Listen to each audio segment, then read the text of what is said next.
On today's horror news, are we finally getting a Gremlins 3? There's more rumblings of a Resident Evil 0 remake and a movie adaptation. Killer Klowns from Outer Space heads to Epic Store and gives us a new clown. And Fede Alvarez promises things you've never seen before from his Alien Romulus sequel. Hello and welcome to What Culture Horror with myself, Andrew Pollard. I hope you're good, I hope you're well, I hope your week is going as well as possible. So, first up, a little plug for our review of 19th century Nordic horror The Damned in US, UK, and Irish cinemas. Now, you can find that review on the channel elsewhere.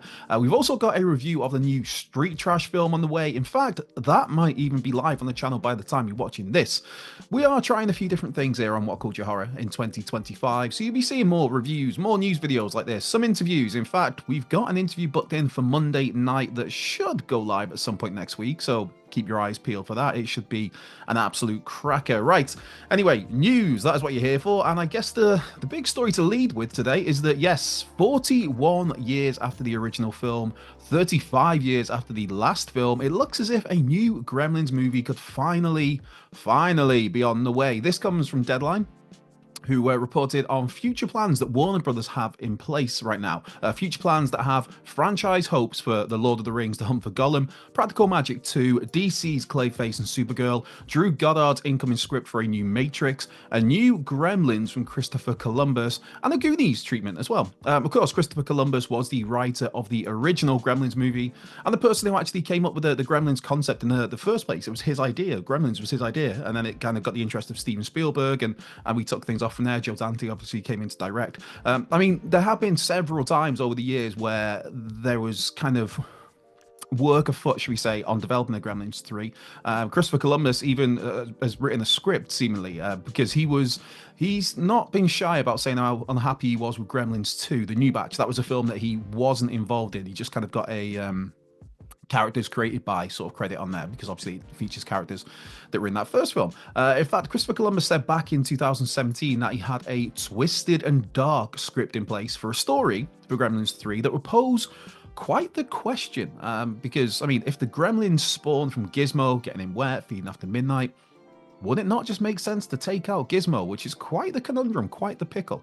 Now, Christopher Columbus also previously said that any new Gremlins movie would stick to practical effects rather than take the CGI route, which is always just so nice to hear. As mentioned, there has been regular chatter of a new Gremlins movie for literally decades at this point in time, but now it really does appear that Gremlins 3 is a priority for Warner Brothers. Of course, while we've had to wait for a third movie to come along, 2022 did bring the animated Gremlins Secret of the Mogwai series, which that was followed up by a second season, The Wild Batch. That was back in October. And also for me, I mean, this is a chance I'm never going to get before or after this, but just a shout out to the Gremlins 2 video game from back in the day. Young me had a lot of fun with that rascal back on my Commodore Amiga 500 Plus all those years ago, which makes me feel old. But yeah, playing through that was it was a lot of fun, man. And I guess with the, 8-bit, I guess it would have been, version of the classic Gremlins theme, yeah, chef's kiss, as the kids say. Speaking of video games, could Resident Evil 0 be set for not just a remake, but also a movie adaptation? Maybe. This comes from known Resident Evil leaker Dusk Gollum, who claims that Screen Gems and Constantine Films have a contract that means they need to put out a Resident Evil movie every 5 years. That's in order to retain the movie rights to the property.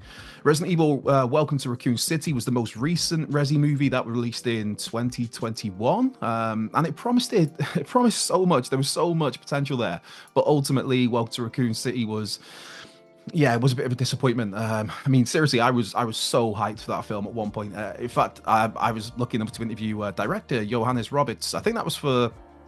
was it The Strangers Pray at Night? Or actually, I think it might have been for 47 Meters on Down, Uncaged.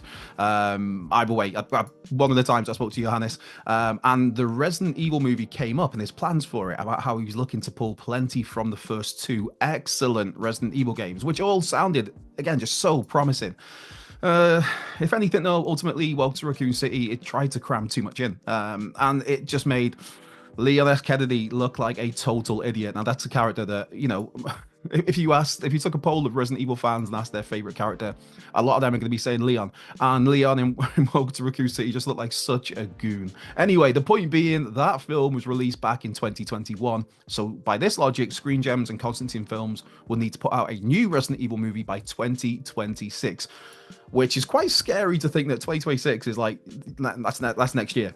It's crazy to be in 2025, man. Just time is passing by. But this speculation, which you should obviously take with a pinch of salt now until anything more official comes of this. But this speculation says that Barbarian Zach Kreger is in the frame to direct an adaptation of Resident Evil Zero. Now, for those not familiar with Resident Evil Zero, the main focus of that is on Rebecca Chambers, just such a fan favorite character that it was good to see her get in the spotlight. So it's Rebecca Chambers, it's Billy Cohen, a convict, as they end up having to kind of delve into the origins of the T virus. Resident Evil Zero was originally released on the Nintendo GameCube back in 2002, then was later ported to the Nintendo Wii, and eventually landed on PlayStation and Xbox consoles, plus Nintendo Switch, of course. Now, as part of this latest speculation, Dusk Golem believes that Capcom will look to strike an exclusive deal with Nintendo for a Resident Evil Zero remake to release on the Nintendo Switch 2, which would mirror the exclusive deals that Sony has done with other Resident Evil games, of course, in recent years. And this would all be part of a big, wider celebration to mark Resident Evil's 30th anniversary, which, man, again, this video today is making me feel so old. I remember staying up late with a couple of my pals back in the day. You'd have no lights on. You'd hook the PlayStation 1 up to the stereo, so you got the sound turned up, and it just scared the absolute pants out of you. What a game. What a game, man.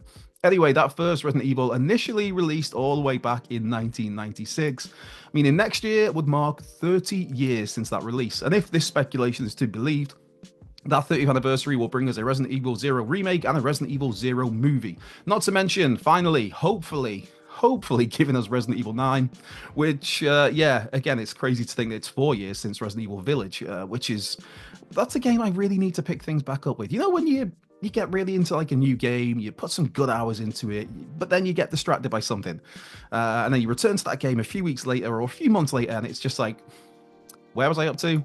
What had I done? What do I need to do? What's the point of this item? What's going on? And you just kind of like, do I just start again? Am I too far in to start again? Yeah, that's me with Resident Evil Village. I think I got pretty far into the game, but I got sidetracked by something else, which is probably at that point in time still Friday the 13th, I'd imagine, which feels weird to now talk about that game in the past tense. Oh, it was a good run, brother. But one horror game that we can talk about in the current sense, though, is IllFonic and TerraVision's Killer Klowns from Outer Space, which is a topic, be that the game or the 1988 movie, that I will always bring up when possible, and I've got a chance to talk about it now, so let's crack on.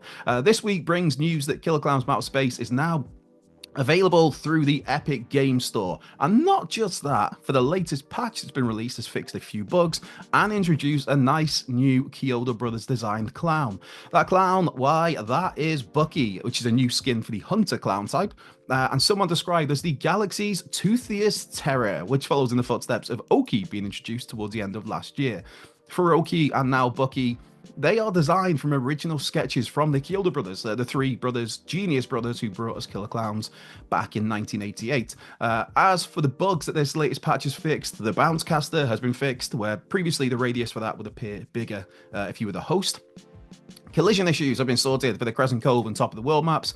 PS5 users will no longer crash if you're trying to join an Xbox user in the during game option. And the issue of bots not replacing players who've left the match has been tidied up. It's also worth noting that this Epic Games version of Killer Klowns, of course, allows crossplay with Steam, PlayStation 5, and Xbox. Again, though, if you stumble across myself on there, you're going to wind up as toast. Just saying, mate. Just saying. In fact, I was only on Killer Klowns again last night for a little bit. Some really fun rounds. But this is a really fun game. It's, yeah, sure, it's not perfect. But, I mean, if you don't get a kick out of, like, sneaked up on some daft human while you disguise a pizza box, well, what really are you doing? Or maybe I'm just a simple man who's very easy to please. It could well be that as well. But, right, wrapping things up today, an Alien Romulus director, Fede Alvarez, has given a little bit of an update on a possible Romulus sequel. Now, for me, what was really refreshing about just this whole topic last year when Fede Alvarez was talking about it was he just kind of came out there and said, like, yeah, I want to do a sequel. 20th Century Studios want to do a sequel, but I'm not just going to do a sequel for the sake of doing a sequel. I need to get the story right and make it kind of worthwhile to do, it's so refreshing, especially in horror, where it's just so easy just to churn out sequel after sequel after sequel with no real interesting quality, to be quite honest. But now, in an interview with Empire, Fede Alvarez has been discussing what he's currently got planned for Romulus 2, saying how it will be exciting to go with characters you know from Romulus to a place in the Alien franchise that we've never been before, and to discover things that you've never seen before.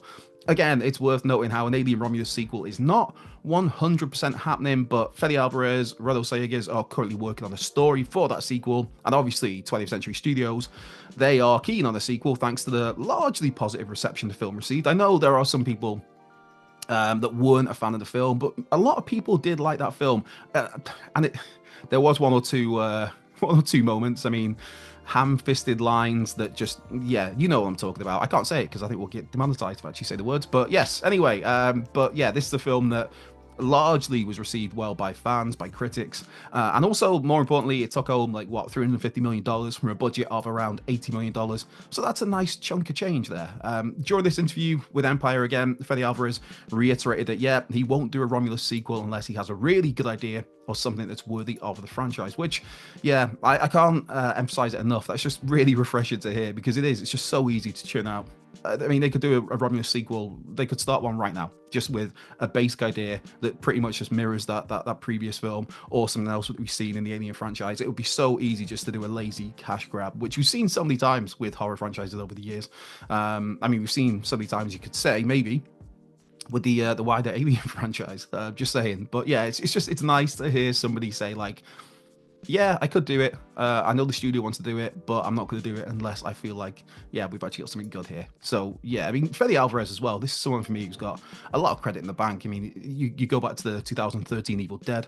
You got Don't Breathe, which is excellent. Romulus was very good. The only blip on his horror resume, of course, is that he was a producer and did the initial story for 2022's awful, horrendous, stinker Texas Chainsaw Massacre. But hey, we can let that slide, I guess. Like I said, he's got plenty of credit with me, so yeah, I'll be interested to see what happens with a Romulus 2 if and when we get that, because it sounds very intriguing. It certainly has my attention, let's say. And with that brings today's news video to a close. As mentioned earlier, go and check out our review of The Damned in cinemas now. Keep your eyes peeled for a review of the new Street Trash, plus a fun little interview that will be coming your way next week. As ever, let us know in the comments what horror delights you've been watching lately, what you plan to check out this weekend, whether you'd be interested in Gremlins 3, a Resident Evil 0 movie, Alien Romulus 2, or whether you're having a fun time on Killer Klowns from Outer Space. Yeah, I will forever plug that game. It's a belter. So this has been What Culture Horror. I've been Andrew Pollard. Be well, be safe, and I will catch you down the road.